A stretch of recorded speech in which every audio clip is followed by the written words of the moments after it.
Hello student. तो आज हम लोग पढ़ेंगे फिजिक्स फर्स्ट में पहला चैप्टर एक्सरसाइज। आज हम लोग इसमें एक्सरसाइज में न्यूमेरिकल पढ़ेंगे, जिसमें आपको पहला न्यूमेरिकल बता दिया गया था और आज हम लोग देखेंगे दूसरे न्यूमेरिकल से। पहले चैप्टर का जो है दूसरा न्यूमेरिकल है। जैसे क्वेश्चन पढ़ते हैं, 0.4 माइक्रोकूलम आवेश के किसी छोटे गोले पर अन्य आवेशित गोले के कारण वायु में 0.2 न्यूटन बल लगता है। यदि दूसरे गोले पर 1 माइक्रोकूलम आवेश हो तो हमें ज्ञात करना है दोनों गोलों के बीच की दूरी कितनी है, और दूसरा पार्ट ज्ञात करना है दूसरे गोले पर पहले गोले के कारण कितना बल लगता है। तो सबसे पहले हम लोग फिजिक्स के न्यूमेरिकल को करने से पहले हम लोग क्वेश्चन को बहुत ही ध्यान पूर्वक पढ़ते हैं, और जो भौतिक राशियों का मान दिया गया है क्वेश्चन में उसको हम लोग उसके मात्रक के अनुसार लिखते हैं। उसके बाद से हम लोग फॉर्मूला जो भी लगाना हो लगाते हैं। तो सबसे पहले हम लोग लिखेंगे इस क्वेश्चन में जो भी भौतिक राशियों के मान दिए गए हैं उसको लिख लेते हैं। तो इसमें देखेंगे ये आवेश दिया गया है, आवेश को प्रदर्शित करते हैं Q से। तो दो आवेश हैं तो हम लोग लिखते हैं Q1 इक्वल टू है 0.4 माइक्रोकूलम। अब देखेंगे यहाँ पे जो मात्रक है माइक्रोकूलम, तो आवेश का मात्रक होता है SI यूनिट कूलम, और ये किसमें है माइक्रोकूलम में है। तो इसको कन्वर्ट कर लेते हैं हम लोग। 1 माइक्रोकूलम बराबर होता है 10⁻⁻6 कूलम। तो इसको कन्वर्ट करेंगे तो ये हो जाएगा आपका 0.4 इंटू 10⁻⁻6 कूलम। ये हो गया आपका। अब दूसरा जो Q2 दिया है, Q2 का मान रखेंगे Q2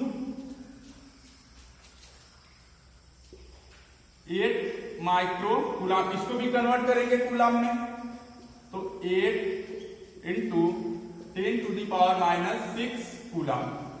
अब देखेंगे क्या दिया है, बल, स्थिर वैद्युत बल या वैद्युत बल दोनों के बीच जो वैद्युत बल लग रहा है वह कितना है, F इक्वल टू 0.2 न्यूटन का बल लग रहा है। दोनों के बीच जो वैद्युत बल लग रहा है वो कितना लग रहा है, 0.2 न्यूटन का बल लग रहा है। और हमें इन दोनों आवेशों के जो दोनों गोले हैं उनके बीच की दूरी बतानी है, यानी कि R बताना है, R का मान बताना है हमें। तो हम इसमें कूलम्स लॉ जो आपको बताया गया है कूलम का नियम, उसका फॉर्मूला लगाते हैं कूलम के नियम से। लिखेंगे कूलम के नियम से।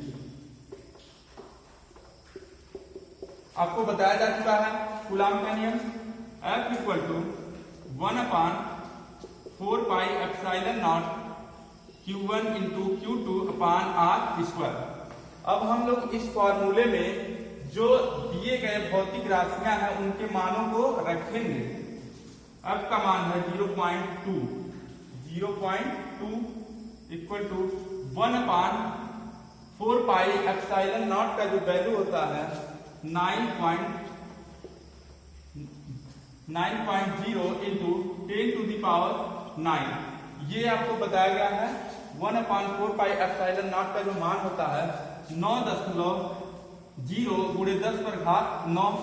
Q1 का मान दिया हुआ आपका, Q1 की वैल्यू है 0.4 इंटू 10⁻⁻6, और Q2 का भी मान दिया हुआ है, रखेंगे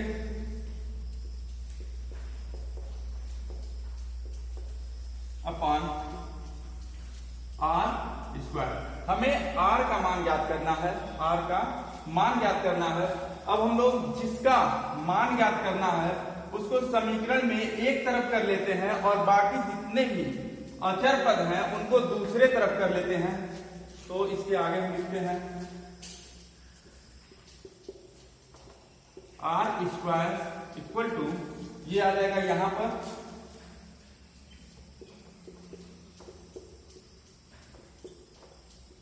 4 10 to the power -6 into -6 upon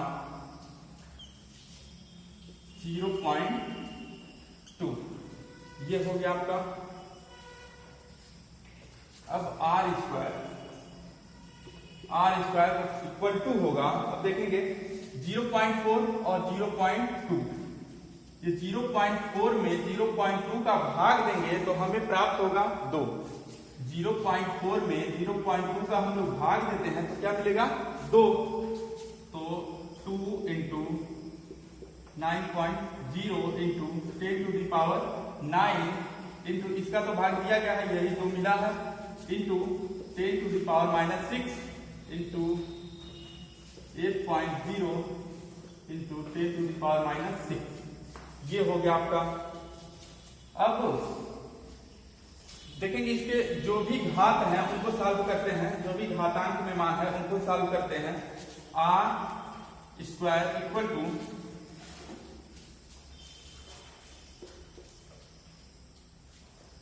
8 गुना 16, 16 नवा 144, 144 इंटू 8 गुना 16, 16 नवा 144, 144 हो गया। अब जो घातांक वाले पद हैं उनको सॉल्व करते हैं। 10 to the power +9, 10 to the power -6, 10 to the power -6, -6 -12, तो ये हो जाएगा -12 + 9, 10 to the power -3, ये मिला आपको। अब यहां से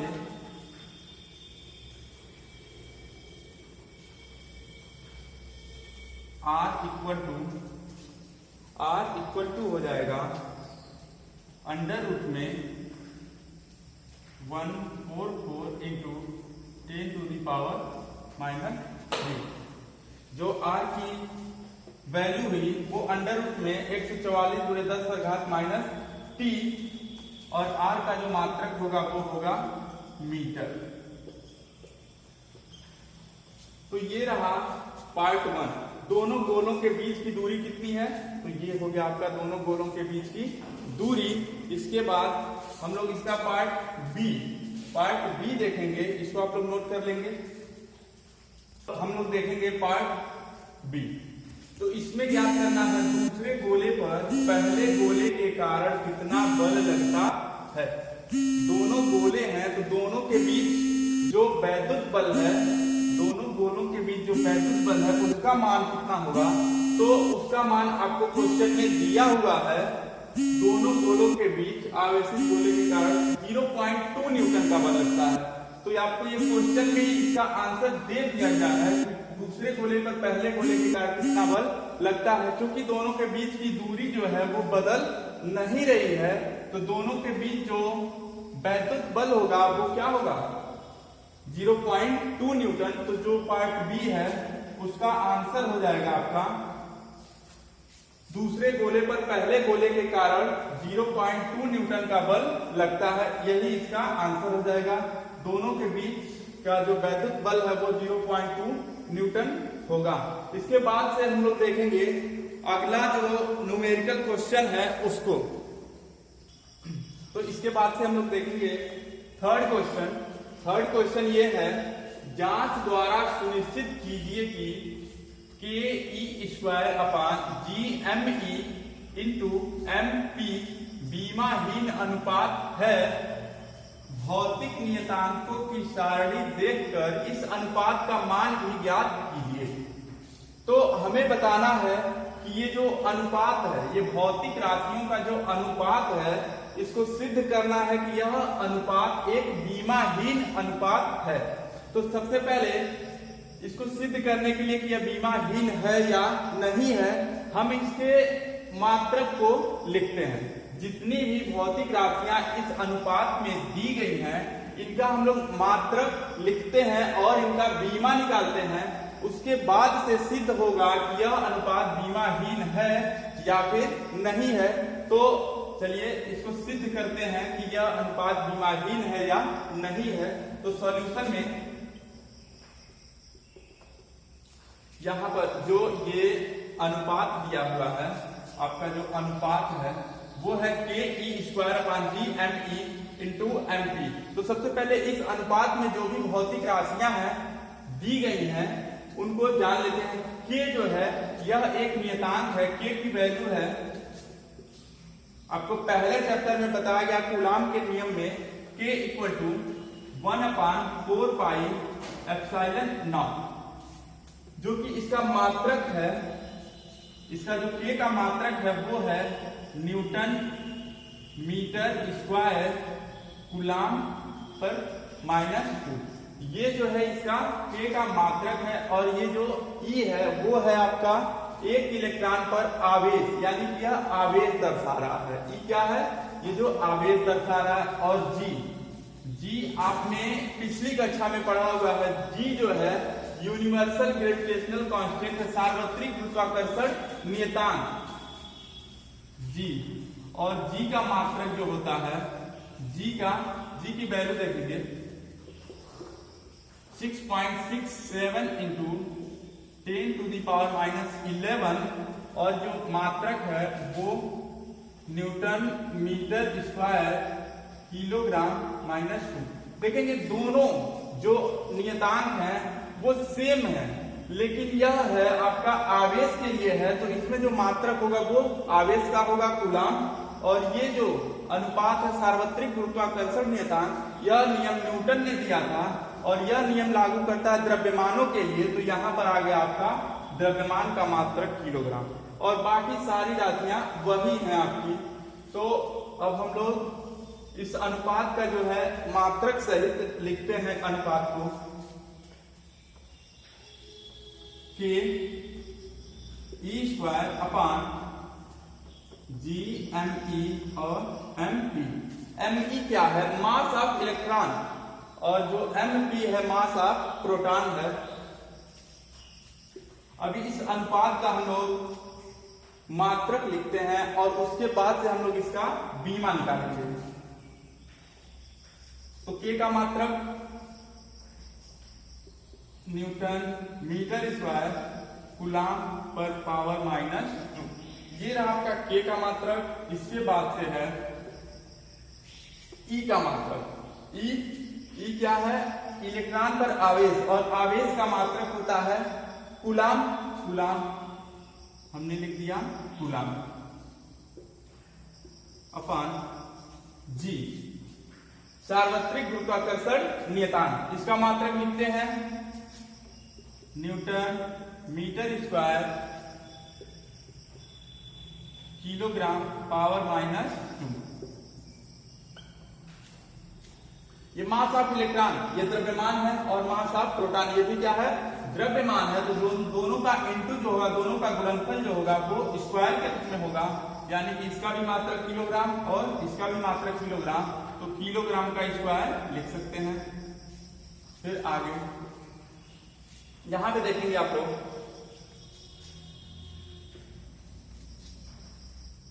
सी कूलाम पर -2 और कूलाम पर +2, दोनों क्या कर देंगे? एक दूसरे को कैंसिल कर देंगे। किलोग्राम पर पावर -2 और किलोग्राम पर पावर +2 दोनों एक दूसरे को कैंसिल कर देंगे। और न्यूटन मीटर स्क्वायर और न्यूटन मीटर स्क्वायर ये भी एक दूसरे को क्या कर देंगे? कैंसिल कर देंगे। बचेगा आपका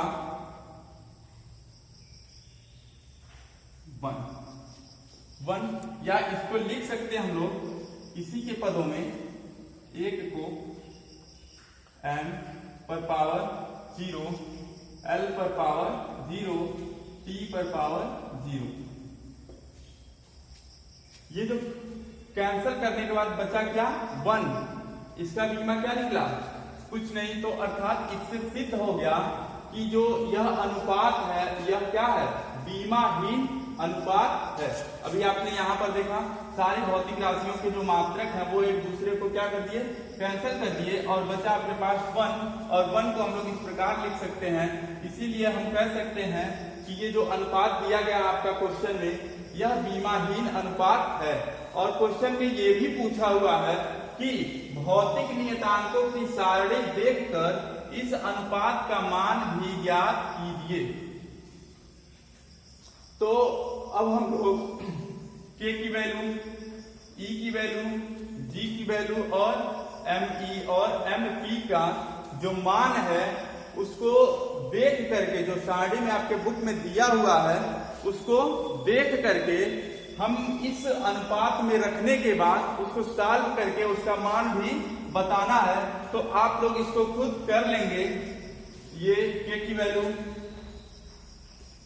K का जो मान है वो है 1/4 पाई एप्सिलॉन नॉट, यानी कि 9.0 × 10⁹ और G का जो मान है वो आपको यहाँ पे मिल गया। इसके बाद इलेक्ट्रॉन पर आवेश कितना होता है 1.6 × 10⁻⁹ कूलम, इसका स्क्वायर है, यहां पे रख लेंगे आप लोग। ME mass of electron, mass of electron 6.67 × 10⁻27 kilogram, और जो मास ऑफ प्रोटॉन होता है 9.1 × 10⁻31 किलोग्राम। सारे जो भी इस अनुपात में भौतिक राशियां हैं उनका जो आंशिक मान है आपको बता दिया गया है। अब इसी आंशिक मान को इस अनुपात में रखने के बाद हमें इस अनुपात का मान ज्ञात करना है। तो चलिए हम इस अनुपात में इन सभी भौतिक राशियों का जो वैल्यू है उसको पुट करते हैं। उसके बाद से जो आंसर आएगा वही आपका क्या होगा, इस क्वेश्चन का आंसर होगा। तो आप लोग ये भौतिक राशियों का मान इस अनुपात में रख करके आप लोग इस क्वेश्चन को कर लेंगे आगे। तो अब चलिए इसके बाद हम लोग नेक्स्ट क्वेश्चन की ओर बढ़ते हैं। अगला क्वेश्चन, इसके बाद से अगला क्वेश्चन है 6। क्वेश्चन नंबर 4 और 5 आपका बस थियरी है, उसको आप लोग पढ़ लेंगे। उसका आपको जो व्याख्या किताब में प्रश्नावली जो चैप्टर चल रहा था पहला, उसमें अब उसकी व्याख्या कर दी गई है। उस क्वेश्चन को आप लोग देख लेंगे। 4 और 5 बस थियरी है।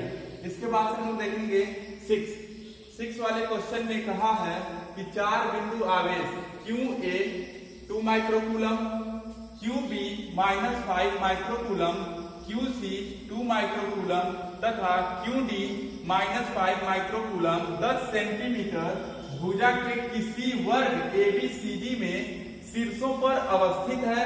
वर्ग के केंद्र पर रखे 1 माइक्रोकूलम आवेश पर लगने वाला बल कितना है। तो सबसे पहले हम लोग बनाएंगे वर्ग ABCD। ये है आपका वर्ग A, B, C और D। इसका विकर्ण खींचते हैं डायगोनल AC और BD, जिसका जो है कटान बिंदु O, यही इसका क्या होगा, इस वर्ग का केंद्र होगा। अब यहां पर जो आवेशों को रख देते हैं 2 माइक्रोकूलम 2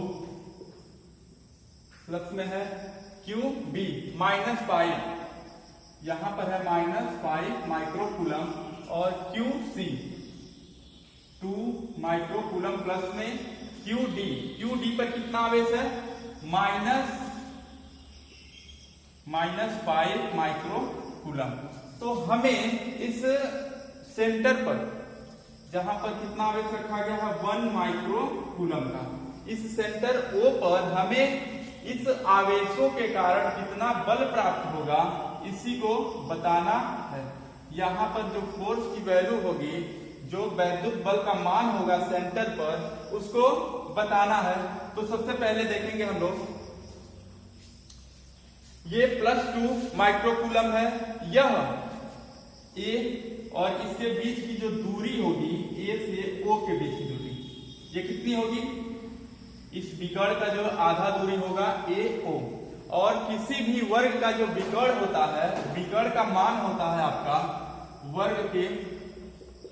वर्ग का विकर्ण। ये होता है आपका भुजा इंटू √2।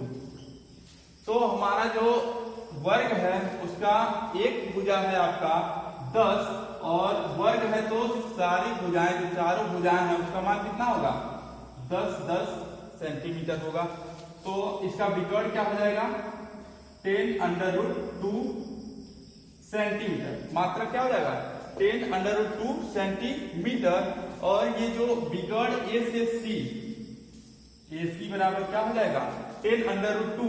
तो AO क्या होगा आपका AO AC/2। तो AC की जो वैल्यू है 10√2, तो जब उसमें 2 से भाग करेंगे तो ये हो जाएगा 5√2 सेंटीमीटर। तो A से O की दूरी हो गई आपकी 5√2 सेंटीमीटर। O से C के बीच की दूरी हो गई आपकी 5√2 ये भी हो जाएगा 5√2, ये भी हो जाएगा 5√2। तो ये रहा आपका विकर्ण का जो मान हुआ। अब हम लोग देखेंगे ए से ओ के बीच की दूरी आपको मिल गई, ओ से सी के बीच की दूरी। तो बल कितना लग रहा है इस पॉइंट पर, केंद्र पर बल कितना लग रहा है चारों आवेशों के कारण। तो +2 माइक्रोकूलम। ये जो वैद्युत बल लगाएगा वो किधर लगाएगा बाहर की तरफ, इससे दूर। यानी कि इस पर जो इस पॉइंट पर जो वैद्युत बल लगाएगा ये बाहर की ओर लगाएगा। और ये +2 है। आपको बताया गया था कोई भी आवेश हो प्लस में तो वैद्युत बल रेखाएं बाहर की ओर होती हैं, बाहर की ओर। तो यहाँ पर वैद्युत बल रेखाएं बाहर की ओर, और यहाँ पर भी प्लस है तो ये भी वैद्युत बल रेखाएं बाहर की ओर होंगी। अर्थात कहने का मतलब है कि जो दोनों आवेश हैं 2 माइक्रोकूलम और ये +2 माइक्रोकूलम जो दोनों ए और सी पर स्थित हैं, दोनों बाहर की ओर बल लगाएंगे तो एक दूसरे को क्या करेंगे प्रतिकर्षण। तो इस पॉइंट पर दोनों के कारण जो वैद्युत बल प्राप्त होगा वो होगा 0। क्यों? क्योंकि ये इधर बल लगाएगा और ये सी इस दिशा में बल लगाएगा। तो यहां पर जो नेट फोर्स होगा वो क्या होगा 0।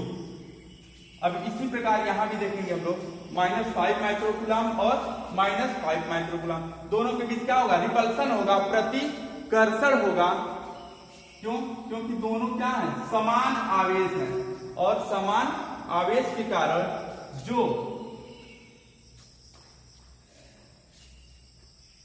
जो माइनस आवेश के कारण जो वैद्युत बल रेखाएं वो क्या है अंदर की ओर होती है। तो यहां पर देखेंगे ये जितना फोर्स अंदर की ओर लगाएगा वो भी इतना फोर्स क्या करेगा अंदर की ओर लगाएगा। तो दोनों के कारण इस पॉइंट P पर, इस पॉइंट O पर जो वैद्युत बल होगा वो भी क्या होगा 0 होगा, क्योंकि दोनों राशियां क्या हैं समान है, दोनों का आवेश का परिमाण क्या है समान है, और दोनों क्या है समान प्रकृति के हैं। यानी कि ये भी माइनस में है और ये भी माइनस में है, तो दोनों के बीच क्या होगा प्रतिकर्षण, जिसके कारण यहाँ पर इस पॉइंट पर कोई भी वैद्युत बल अनुभव नहीं होगा। तो हम कह सकते हैं कि ये जो वर्ग है इसके केंद्र पर जहां पे रखा गया 1 माइक्रोकूलम, इस पर इस शीर्ष के कारण कोई भी वैद्युत बल नहीं लगेगा, अर्थात F = क्या हो जाएगा 0 हो जाएगा। तो इसके बाद से हम लोग देखेंगे अगला जो क्वेश्चन है उसके बारे में। यहाँ पे आपका आंसर होगा F = 0।